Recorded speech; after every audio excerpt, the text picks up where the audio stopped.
Hi, I'm Erica Durace from Smallville, and this is CW Connect.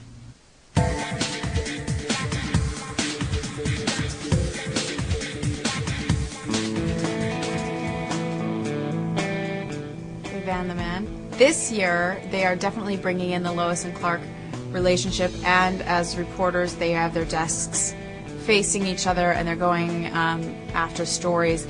And Jimmy is definitely part of that experience, and we are talking about bylines and stories, and so they are starting to work things in that way. As far as when they do that or how intensely that triangle is going to happen, I'm not sure, but it's definitely playing with those the mythology. Octane Becca, thank you. That is the one thing that I have been asking for the past 5 years. Or this is starting to be the 5th year, is I understood how horrific my face looked with that kind of hair. And nobody else seemed to understand that it was just getting more blonde, and the more they highlighted it, then it just got pretty atrocious looking. And so I was jumping for joy like anybody would. If you've asked the same thing for 4 years and then they finally actually let you have something that you feel will be more flattering for you, then yeah, it's pretty exciting. So it's my hair. Yay.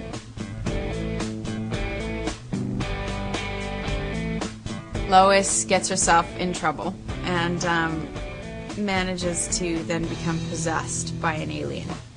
And in true Lois fashion, wreaks havoc in a terrible path of destruction throughout Smallville on her journey to find a very special person to her. And she has some very, very great things, and it's really exciting. And just on a purely base level, I just like the fact that she gets to throw Clark around.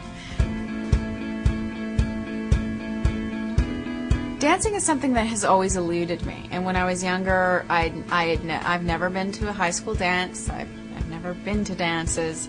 I've always felt particularly awkward in that whole place, and so for me, watching Dancing with the Stars and watching these people either A, be very much like me and be quite awkward and learn to get better, and also watching these incredibly gifted people and just how graceful they are, and I'm totally an addict to that show, and I love dance.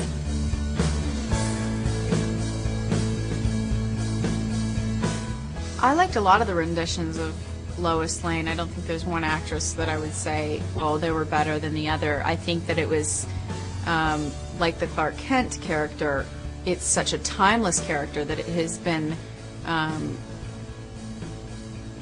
right for its time and its era, and then it came about that I was able to do it in an era where women are allowed to be more physical and be more, of that action hero type as well, and be a little bit more bold and sassy and that sort of thing, a little bit more in your face.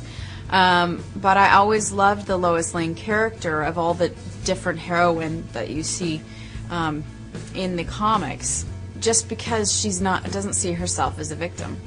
And she doesn't demand perfection from herself, and she allows herself to make mistakes and be human, and she picks up and she tries again, and she just has such intellect.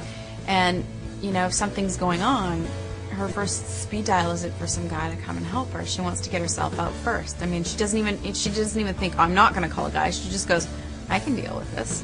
And I have always been inspired by that.